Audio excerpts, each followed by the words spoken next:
드디어 이제 베드로후서 3장 마지막 부분까지 나왔습니다. 아마 오늘 하고 다음 주일 하면 끝날 것 같아요. 제가 3장 1절부터 10절까지 오늘 본문인데요. 이제 뒷부분 조금 남았거든요. 그래서 뒷부분을 할지 말지 제가 좀 고민을 해보고 다른 본문으로 다음 주에 할 수도 있습니다. 자, 1절을 다시 한번 볼까요? 1절을 사랑하는 자들아 이렇게 시작합니다. 사랑하는 자들아. 오늘 베드로는 이 편지의 수신자들을 향하여서 뭐라고 부르고 있습니까? 사랑하는 자들아 이렇게 부르고 있어요. 그런데 3장 오늘 말씀 보면 무려 4번이나 사랑하는 자들이라고 부르고 있어요. 1절에서도 8절에서도 14절에서도 17절에서도 계속 반복해서 사랑하는 자들아, 사랑하는 자들아, 사랑하는 자들아 이렇게 부르고 있어요. 근데 제가 영어 성경을 봤더니요. 사랑하는 자들아 이렇게 번역하지 않았고 be loved 이렇게 표현하고 있더라고요. be loved. 사랑 받는 자들아 이렇게 표현하고 있어요. 사랑 받는 자들아. 여러분 누구에게 사랑받습니까? 우리는 하나님께 사랑받는 존재임을 믿습니다. 아멘. 이것이 우리의 최고의 정체성입니다. 우리의 최고의 정체성. 우리는 이 세상 살면서요 다양한 역할을 하면서 삽니다. 부모로서, 남편으로서, 아내로서, 또 직장인으로서, 학생으로, 친구로 다양한 역할을 하면서 열심히 살지만 그 모든 역할보다 더 중요한 것이 있어요. 그것이 바로 하나님의 사랑받는 자녀라는 정체성입니다. 우리가 흔들릴 때 스스로 무가치하다고 여길 때가 있어요. 내 스스로 참 나 무가치해, 한심해. 그럴 때 나는 하나님의 사랑받는 사람이라는 것을 꼭 기억하시기를 바랍니다. 이 진리가요 우리를 다시 일어나게 하는 힘이 되어주는 겁니다. 하나님이 우리를 사랑하십니다. 이 세상이 나를 몰라줘도 하나님이 나를 분명히 사랑하신다고 말씀하고 있어요. 그런데 하나님의 사랑을 받는 존재임과 동시에 또 어떤 존재일까요? 우리가 어떤 존재라고 오늘 본문을 말씀하고 있습니까? 말씀을 기억해야 되는 존재라고 말씀하고 있습니다. 1절, 2절 다시 한번 읽어보겠습니다. 시작. 사랑하는 자들아 내가 이제 이 둘째 편지를 너희에게 쓰노니 이 두 편지로 너희의 진실한 마음을 일깨워 생각나게 하여 곧 거룩한 선지자들이 예언한 말씀과 주 대신 구주께서 너희의 사도들로 말미암아 명하신 것을 기억하게 하려 하노라. 기억하게 하려 하노라. 뭘 기억해야 됩니까? 하나님의 말씀을 기억해야 한다는 거예요. 거룩한 선지자들과 사도들이 전한 그 말씀을 기억할 때에 이 세상에서 흔들리지 않는 믿음의 사람답게 승리하는 삶을 살아갈 수 있다는 것을 말씀하고 있어요. 첫째는 우리는 하나님의 사랑받는 자녀들입니다. 두 번째는 하나님의 말씀을 반드시 기억해야 되는 존재예요. 베드로가 이 두 편지를 쓴 이유가 뭡니까? 이 두 번째 편지인 베드로 후서를 쓴 이유가 뭡니까? 여러분 우리는 설교를 듣고 은혜를 받아도요.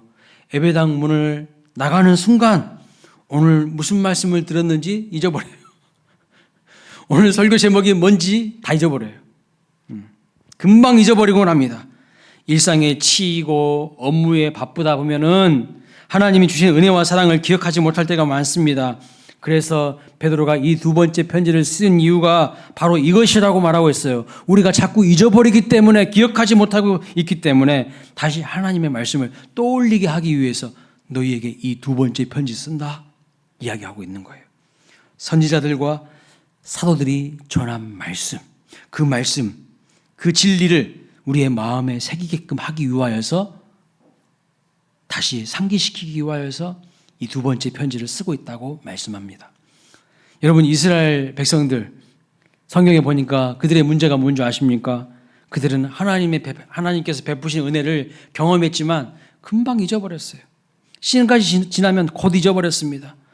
홍해를 건넌 기적도 하늘에서 내린 만나도 반석에서 물을 내어주신 놀라운 기적도 그저 과거의 일로만 남았을 뿐 하나님의 은혜를 기억하지 못하니 그들의 삶이 어떻게 됐을까요?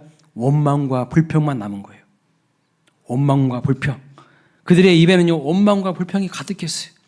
우리가 하나님을 믿으면서도요 쉽게 불만에 사로잡힐 때가 있지 않습니까? 왜 그럴까요? 하나님의 은혜와 사랑을요, 기억하지 못하기 때문에 그것이 문제라는 거예요. 그래서 다시 말씀을 보고 듣고 또 기억해야 하는 겁니다.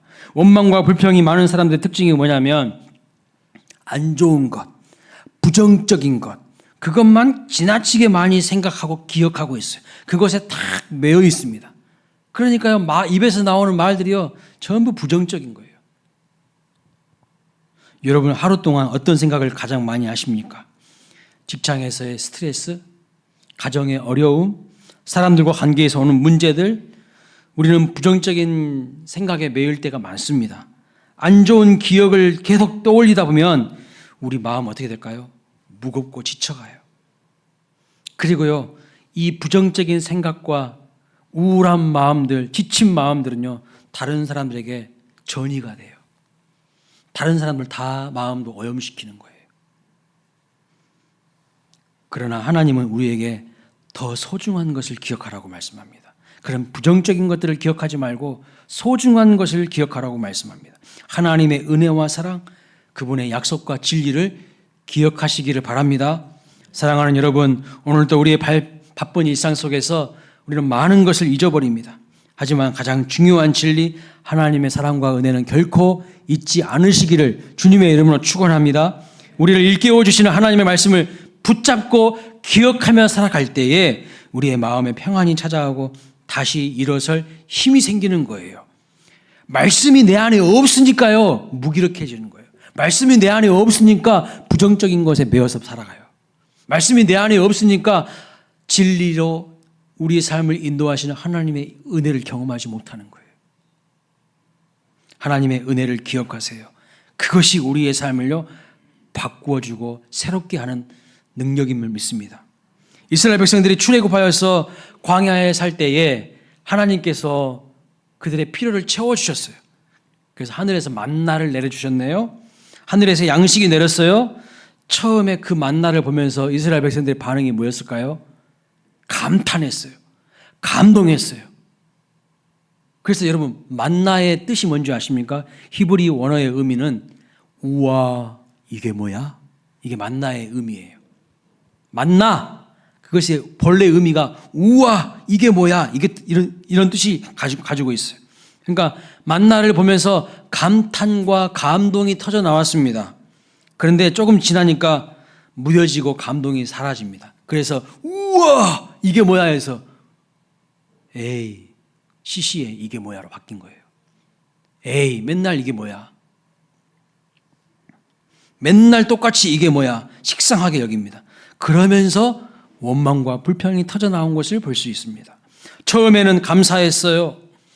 홍해가 갈라지는 기적도 경험했습니다. 바다가 갈라지는 것이 눈앞에서 보여졌어요.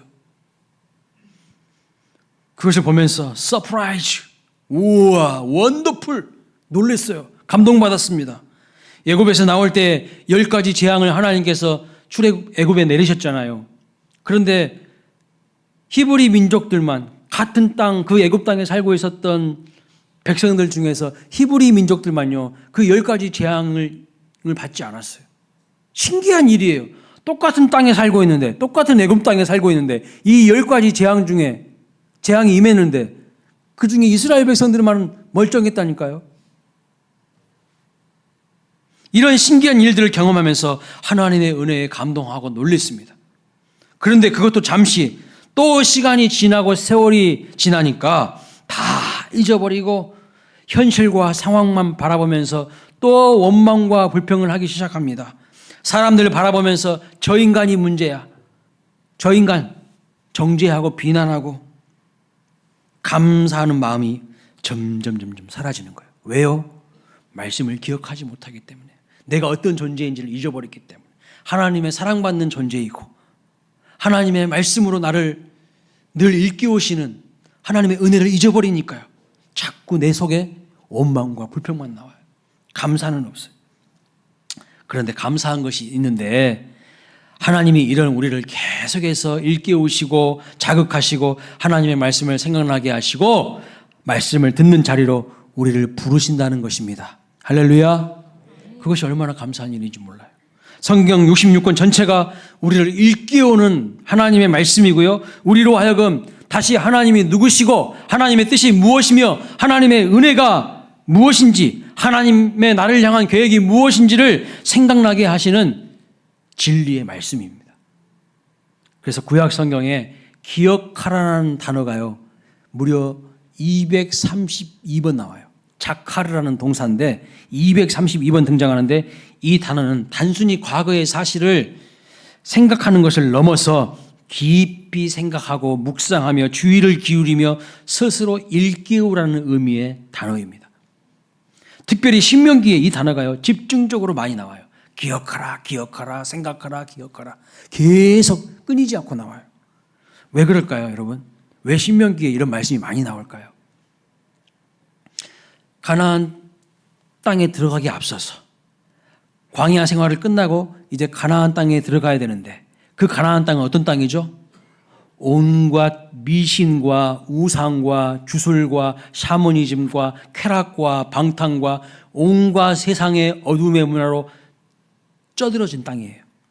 그런데 그 땅에 하나님의 백성들이 들어가서 그 땅을 새롭게 하기를 하나님 원하셨어요. 그 땅을 변화시키길 원하셨어요. 그 땅이 하나님의 주권이 임하시는 땅이 되기를 원하셨어요. 그 땅에 하나님의 나라가 임하길 원하셨어요. 그러면서 너희들이 그 땅에 들어가실 때에 세상에 물들지 않고 세상에 동화되지 않고 하나님의 말씀을 가슴에 품고 그 땅을 변화시키게 하기 위해서 재차 하나님께서 계속해서 말씀을 기억해야 된다고, 말씀을 기억하라고 강조해서 말씀하고 있는 것을 볼 수 있는데, 먼저 신명기 5장 15절 말씀을 한번 보겠습니다. 읽어봅니다. 시작. 너는 기억하라. 내가 애굽 땅에서 종이 되었더니 내 하나님 여호와가 강한 손과 편팔로 거기서 너를 인도하여 내었나니, 그러므로 내 하나님 여호와가 내게 명령하여 안식일을 지키라 하느니라. 기억하라는 거예요. 뭘 기억하라는 거예요? 네가 과거에 애굽에서 종살이한 거, 죄의 노예살이한 거, 그런데 하나님의 은혜로 구원받아서 여기까지 온 것, 그 은혜를 기억하면서, 하나님 베푸신 은혜를 기억하면서 안식일을 지키라고, 주일을 지키라고, 반드시 이것을 기억하라고. 가나안 땅 들어가가지고 세상의 문화에 흥청망청 동화되지 말고, 그 가나안 땅에서도 하나님을 기억하며 하나님을 섬기는 안식일을 분명히 지키라고 말씀하고 있어요. 신명기 7장 19절도 읽어봅니다. 시작. 내 하나님 여호와께서 너를 인도하여 내실 때에 내가 본 큰 시험과 이적과 기사와 강한 손과 편팔을 기억하라. 내 하나님 여호와께서 내가 두려워하는 모든 민족에게 그와 같이 행하실 것이요. 기억하라는 거예요. 하나님이 너를 어떻게 지금까지 인도하신 것인지, 큰 시험에서도 하나님이 기적과 기사로 하나님의 강한 손과 능력으로 너를 붙잡아 준 것을 기억하라는 거예요. 하나님의 은혜를 기억하지 못하니까요, 원망이고 불평인 거예요. 기억하세요.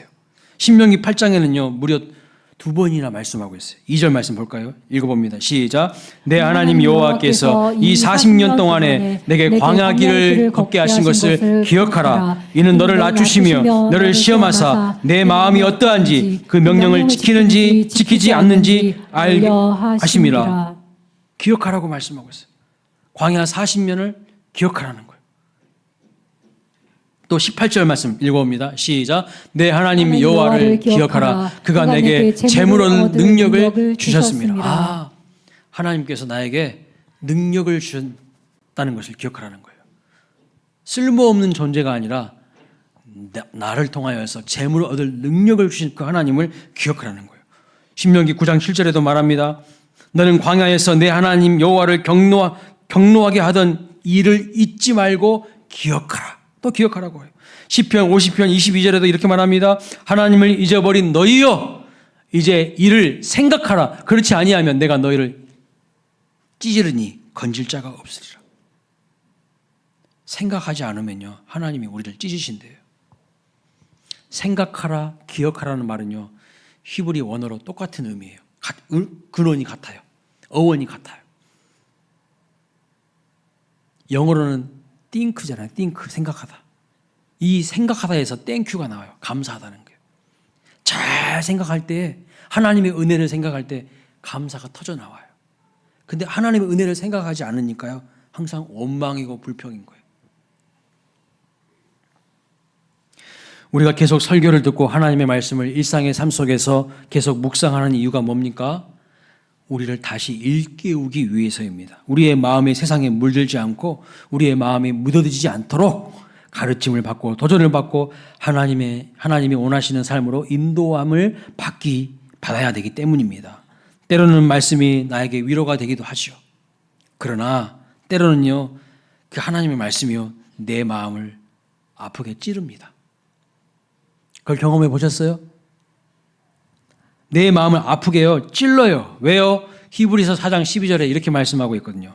하나님의 말씀이 좌우의 날선 어떤 검보다도 예리하여 홍과 영과 및 관절과 골수를 찔러 쪼개기까지 한다고 말씀하고 있어요. 찔러 쪼개는데 안 아플 수가 있습니까? 당연히 아프죠. 안 아픈 것이 비정상인 거예요. 하나님의 말씀을 들으면요, 아파야 돼요. 아파야 돼. 사탕 발림하는 소리만 들으니까요, 아픔이 없어요. 그러니까 아무런 삶의 변화가 없죠. 히덕거리는 소리 백날 첫날 들어보세요. 그것이 우리의 삶을 변화시키는가? 안 변화돼요. 안 변화돼. 사람은 어떻게 변화됩니까? 말씀 앞에 제대로 자기 자신을 직면할 때 변화되는 거예요. 그런데 말씀에 직면하면 아파요. 찔림이 있다니까요. 때로는 큰 충격으로 다가오기도 합니다. 말씀은 우리를 수술하는 영혼의 메스예요. 검이에요. 검. 예리한 검이기 때문에 그 말씀에 직면하면요, 당연히 아파요. 내 마음이 아파요. 죄악된 삶을 버리고 새로운 삶으로 변화되는데 어찌 아무런 회개의 과정 없이 변화될 수 있겠습니까? 어찌 지성과 감정과 의지의 총체적인 변화들을 동반하지 않을 수 있겠어요? 진짜 변화되려면요, 아픔의 과정이 필요한 거예요. 베드로의 설교를 들었던 자들은 어떻게 반응하는지 아십니까? 사도행전 2장 37절 읽어봅니다. 시작. 그들이 이 말을 듣고 마음에 찔려 베드로와 다른 사도들에게 물어 이르되 형제들아 우리가 어찌할꼬 하거늘. 베드로가 설교할 때요, 그 하나님의 말씀을 들었던 사람들은요, 마음이 찔렸어요. 그리고 회개하여 변화되어서 베드로의 설교를 듣고 3,000명, 5,000명이 일시에 하나님께로 돌아왔다고 사도행전에 기록하고 있어요. 우리는 살면서요, 가볍고 재미있는 이야기를 좋아합니다. 그렇죠. 가볍게 웃고 넘길 수 있는 이야기는 때로는 스트레스를 풀어줄 수 있고 내 마음에 잠시 기분을 좋게 할 수 있습니다. 하지만 그런 이야기들은 그 순간뿐이에요. 그냥 듣고 끝나는 이야기인 거예요. 그냥 휘발성이 높은 이야기일 뿐입니다. 마음에 깊은 울림을 주지 못하고요, 우리 삶에 전혀 변화를 주지 못합니다. 진정한 변화는 말씀 앞에서 마음이 찔림을 받을 때 일어나는 거예요. 여러분 말씀을 들을 때 혹은 말씀을 묵상할 때 말씀에 찔려보신 경험이 있으십니까? 그 찔림은요, 불편하고 아플 수가 있어요. 당연하죠. 빛이신 하나님의 말씀이 어두운 내 마음에 들어오는데요, 내 죄악들이 다 드러나는데 어찌 찔리지 않을 수 있겠어요? 여러분, 하지만 그 아픔은 우리의 영혼을 치유하는 영적인 수술입니다. 교만한 마음이 말씀 앞에서 찔려야 돼요. 감사를 잃어버린 마음이 말씀 앞에 찔려야 됩니다. 불평과 불만이 가득한 마음도 하나님의 말씀 앞에서 찔려야 돼요. 그래야 진정한 회복이 일어나는 거예요. 그래야 진정한 회개가 터지고요, 내 삶에 새로운 변화들이 나타나는 겁니다. 말씀을 통해서 우리의 부족함과 잘못된 모습을 직면하게 될 때에 그 순간은 아프지만 그 과정을 통하여서 우리는 정령 새로워지고 변화되고 은혜를 받게 되는 거예요. 하나님은 우리가 잠시 아프더라도요, 그 아픔을 통하여서 우리를 온전케 회복하십니다. 마치 의사가 환부를 수술해서 치료하듯이 하나님의 말씀은요, 우리의 마음과 영혼의 상처를 치료하고 죄악의 뿌리를요, 도려내십니다. 이 과정을 피하지 마십시오. 이 과정을 받아들이세요. 그래야 여러분 삶에 새로운 일들이 일어나는 거예요. 내 자신은 바뀌지 않는데 뭐가 새로운 일들이 일어나겠습니까? 아픈 찔림이 지나가면 우리는 더 건강하고 더 단단한 믿음을 가지고 하나님의 은혜를 노래하는 사람이 될 수 있다는 것을 믿으시기 바랍니다. 사랑하는 여러분, 베드로의 설교를 들었던 사람들처럼 우리도 말씀을 들을 때에 마음의 찔림을 느껴야 돼요. 정직하게 반응해야 된다는 거예요. 말씀을 회피하지 마세요. 그 찔림이 불편할 수 있지만 그 찔림을 통해서만이 하나님이 우리를 변화시킵니다. 잠시의 아픔을 두려워하지 마십시오. 그 아픔 너머에 뭐가 있습니까? 진정한 회복과 새로운 시작이 기다리고 있다는 것을 믿으시기 바랍니다. 그래서 하나님의 말씀 앞에 찔림을 경험하고 회복을 경험하는 우리 모두가 되시기를 주님의 이름으로 소망합니다. 아멘. 자, 본문 3절 말씀을 한번 읽어보겠습니다. 시작. 먼저 이것을 알지니 말세에 조롱하는 자들이 와서 자기의 정욕을 따라 행하며 조롱하여 4절 이르되 주께서 강림하신다는 약속이 어디 있느냐 조상들이 잔 후로부터 만물이 처음 창조될 때와 같이 그냥 있다 하니. 자, 3절에 보면 먼저 알라고 말씀하고 있어요. 무엇을 알라는 것입니까? 예수님의 재림이 있다는 것을 알아야 된다는 거예요. 말세에는 조롱하는 자들이 와서 자기의 정욕을 따라서 행하면서 하나님의 말씀을 조롱하면서 예수님의 재림이 어디 있어? 하나님의 심판이 어디 있어? 조롱한다는 겁니다. 예수님의 재림을 부정한다는 겁니다. 그런데 더 안타까운 사실이 뭔지 아십니까? 이렇게 말하는 사람들이 누굴까요? 하나님을 모르는 사람들일까요? 이방인들일까요? 천만의 말씀. 하나님 안다고 하는 사람들이에요. 4절에 보면 이렇게 말합니다. 이르되 주께서 강림하신다는 약속이 어디 있느냐. 이 사람들은요, 예수님에 대한 호칭을 주라고 분명히 표현하고 있어요. 주. 예수님을 믿는다는 자들인데 사실은 예수님의 재림을 안 믿어요. 오늘날도 마찬가지입니다. 교회는 다니지만 예수님의 동정년 탄생 안 믿어요. 교회는 다니지만 예수님의 십자가 죽으심 안 믿어요. 교회는 다니지만 예수님의 부활을 안 믿어요. 예수님 재림 안 믿어요. 안 믿는 사람들 많아요. 그저 예수님을 4대 성인 중 한 분이고 가난한 자들과 없는 자들의 약한 자들의 이웃이요 그들에게 사랑을 베푸신 사람 정도로만 이해하는 사람들이 많아요. 그러나 성경은 분명히 말씀합니다. 예수님은 분명히 이 땅의 모든 것을 선악간에 심판하기 위하여서 다시 오시는 구주라고 말씀하고 있어요. 다시 오신다고. 분명히 선악간에 심판하시고 하나님의 말씀에 불복종한 자들에게 형벌하시는 주님이라고 말씀하고 있어요. 데살로니가 후서 1장 7절 9절 말씀 읽어보겠습니다. 시작. 환난을 받는 너희에게는 우리와 함께 안식으로 갚으시는 것이 하나님의 공이시니 주 예수께서 자기의 능력의 천사들과 함께 하늘로부터 불꽃 가운데 나타나실 때에 하나님을 모르는 자들과 우리의 주 예수의 복음에 복종하지 않는 자들에게 형벌을 내리시리니 이런 자들은 주의 얼굴과 그의 힘의 영광을 떠나 영원한 영광의 형벌을 받으리로다. 멸망의 형벌을 받게 될 것이라고 말씀하고 있어요. 두 번이나 강조해서 하나님의 말씀을 불복종하는 자들, 하나님을 모르는 자들, 영원한 멸망의 형벌을 받기 위하여 심판하기 위하여 다시 오신다고 분명히 말씀합니다. 그런데 여러분, 주님이 오시는 날은 아무도 모른답니다. 하나님만 아신다고 말씀하고 있어요. 아버지 하나님만 아신답니다. 마가복음 13장 32절 말씀 볼까요? 그러나 그날과 그때는 아무도 모르나니 하늘에 있는 천사들도 아들도 모르고 아버지만 아신다고 말씀하고 있어요. 아무도 모른다고 했는데 자기가 안다고 하면요, 그 사람은요 자기가 하나님 된 사람이에요. 이단과 사입인 거예요. 심각한 이단과 사입인 거예요. 오직 하나님만 아셔요. 아무도 몰라요. 그러나 오늘 본문 10절에 보면 한 가지 힌트를 주시고 있어요. 오늘 본문 10절에 그날에 예수님이 도둑같이 임하신다고 말씀합니다. 이거 비유적으로 말씀하시는 표현이에요. 예수님이 도둑같이 오신다는 뜻은 예고하지 않고 갑자기 오신다는 뜻입니다. 언제 올지 모른다는 거예요. 광고하지 않고 어느 순간에 부지불식간에 갑자기 오신다는 의미입니다. 그래서 마가복음 13장 35절도 보세요. 그러므로 깨어있으라. 집 주인이 언제 오는지, 혹 저물 때에 있는지 밤중에 있는지 닭 울 때에 있는지 새벽에 있는지 너희가 알지 못함이라. 모른대요. 그래서 이 말씀을 하시면서 성경을 억지로 풀지 말라고 말씀하고 있어요. 성경을 억지로 풀면서 마치 예수님이 언제 오시는 것을 아는 것처럼 이야기하는 것, 다 그런 사람들은 스스로 멸망에 이르게 된다고 말씀하는데요. 베드로후서 3장 16절 말씀 같이 읽어봅니다.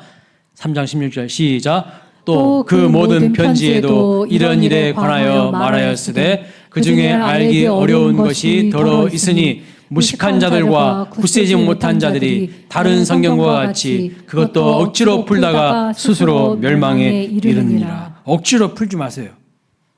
멸망하게 된다고 말씀하고 있어요. 예수님의 재림의 날에 대해서 억지로 풀다가 멸망하게 됩니다. 중요한 것은 뭡니까? 예수님이 다시 오신다는 거예요. 그러나 언제 올지 모르니까 뭐 하고 있으라는 겁니까? 깨어 있으라는 거예요. 깨어 있어야 된다는 겁니다. 주님이 우리를 너무나도 잘 아시기 때문에 그때를 알려주시지 않습니다. 이해되세요? 우리 인간을 너무나도 잘 알고 계시기 때문에요. 그때를 알려주시지 않는 거예요. 만약 우리가 재림의 날짜를 알게 되면 어떻게 될까요? 예를 들어 보겠습니다. 만약에 예수님이 한 400년 뒤에 오신다는 걸 알게 되면 우리가 어떻게 살까요?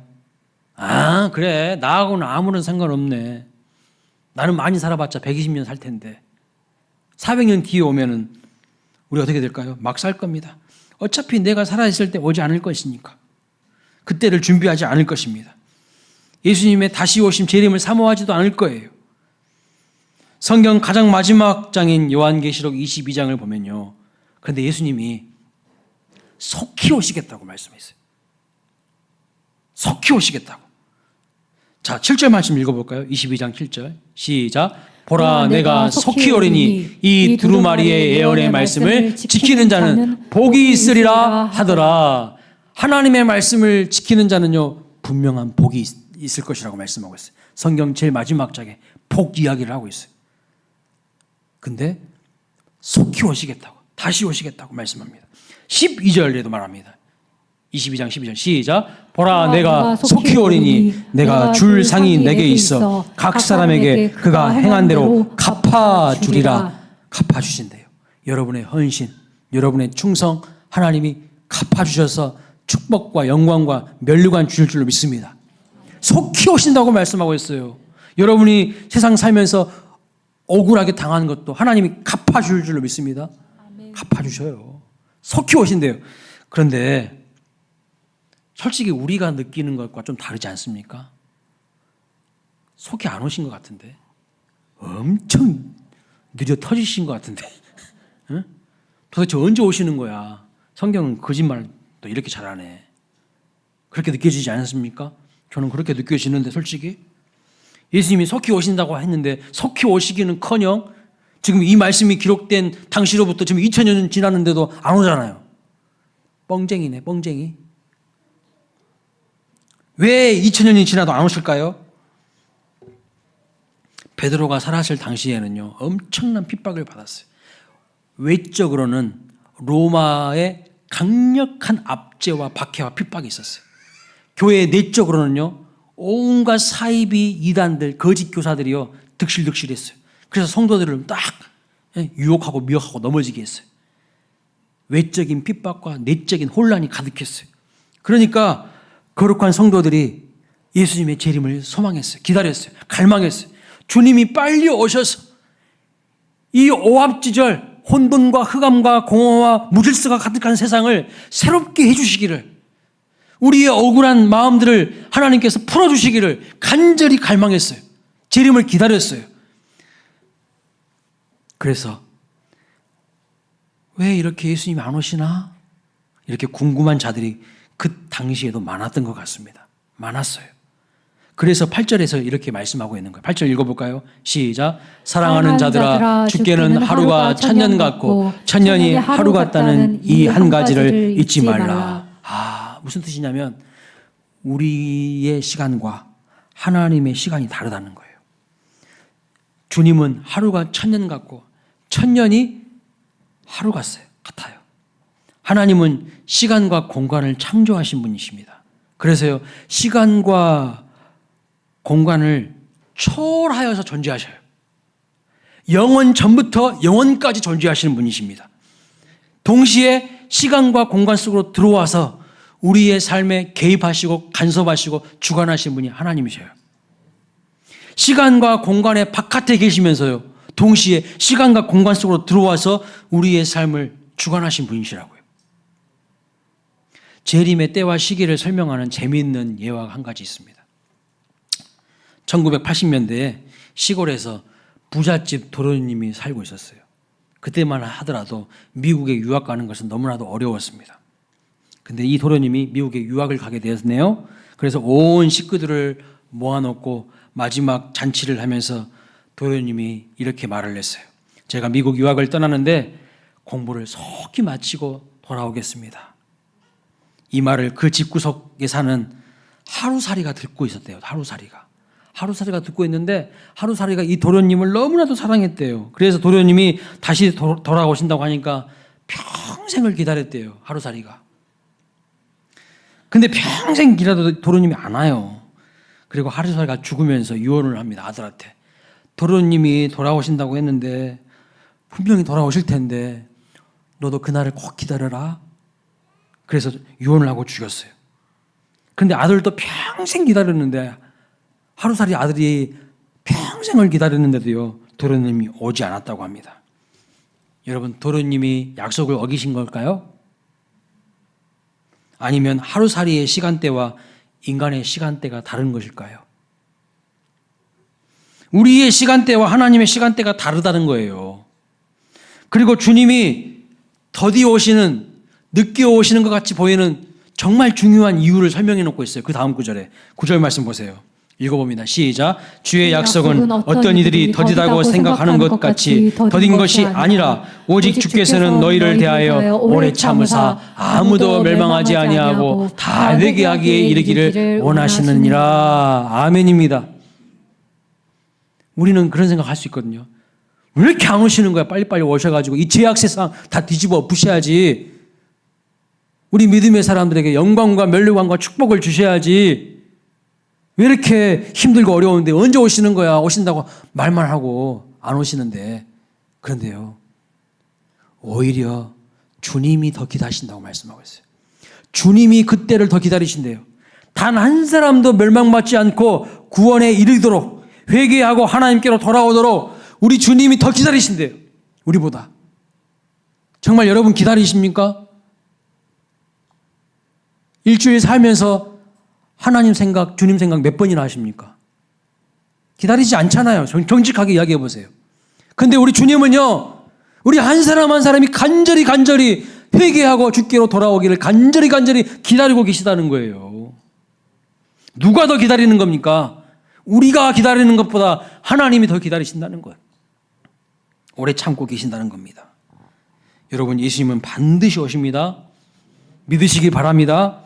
본문 10절 보면 이렇게 말합니다. 그러나 주의 날이 도둑같이 오르니 그 날에는 하늘이 큰 소리로 떠나가고 물질이 뜨거운 불에 풀어지고 땅과 그 중에 있는 모든 것이 드러나리로다. 할렐루야입니다. 할렐루야. 주님이 오시면요, 이 세상이 끝난다는 거예요. 여기 하늘이 큰 소리로 떠나가고 물질이 뜨거운 불에 풀어진다는 것은 세상이 끝난다는 거예요. 그날에 그래서 모든 것이 다 드러납니다. 우리의 실체가요, 다 드러나요. 죄인인지 악인인지, 하나님 믿는 사람인지 아니면 심판의 대상인지 다 실체가 드러난다는 거예요. 이솝 우화에 나오는 양치기 소년 이야기하고 말씀 마치겠습니다. 한 소년이 양을 치다가 너무 지루하고 심심해서, 혼자서 양치는 게 너무 지루하고 심심해서 거짓말을 합니다. 뭐라고요? 늑대가 나타났다. 그러니까 사람들이 막 몰려옵니다. 어디. 근데 거짓말이었어요. 그래서 사람들이 돌아갑니다. 며칠 뒤에 그 소년이 또 지루하니까요, 또 똑같은 장난을 합니다. 늑대가 나타났다. 그러니까 사람들이 또 몰려옵니다. 어디. 또 거짓말한 겁니다. 사람들이 실망하고 그 소년에게 주의를 주고 돌아갔어요. 그런데 며칠 뒤에 진짜 늑대가 나타났어요. 소년이 다급하게 외칩니다. 그런데도 아무도 이 소년의 소리를요 듣지 않습니다. 여러분, 이 소년은 어떻게 되었을까요? 이 이야기의 교훈이 뭔지 아시죠? 거짓말하지 말라는 거예요. 이 이야기의 교훈은 거짓말하지 말라는 겁니다. 그런데 단순히 이 교훈을 뛰어넘어 영적인 메시지가 있어요. 어떤 메시지가 있을까요? 그것이 무엇이냐면 늑대가 언젠가는 나타난다는 거예요. 늑대가 언젠가는 나타난다는 거예요. 늑대가 언젠가 나타나는 것처럼 예수님도 모든 것을 선악간에 심판하시기 위하여서 반드시 다시 오신다고 말씀하고 있어요. 그날에 모든 것이 다 드러납니다. 바라기는 우리 모두 그날이 두려운 날 되지 않으시기를 바랍니다. 그날에 여러분의 눈물 어린 헌신과 충성된 마음이 진정 인정받는 영광의 날, 면류관 받는 그 복된 날 되시기를 주님의 이름으로 축원합니다. 오늘 말씀 정리합니다. 우리는요 하나님의 사랑받는 존재예요. 세상에서, 직장에서 사랑 못 받을 수 있어요. 그러나 그럼에도 불구하고 하나님은 여러분을 사랑하십니다. 하나님은 여러분을 정말로 사랑하셔요. 내가 하나님의 사랑받는 존재라는 것을 꼭 기억하세요. 또 우리는 어떤 존재입니까?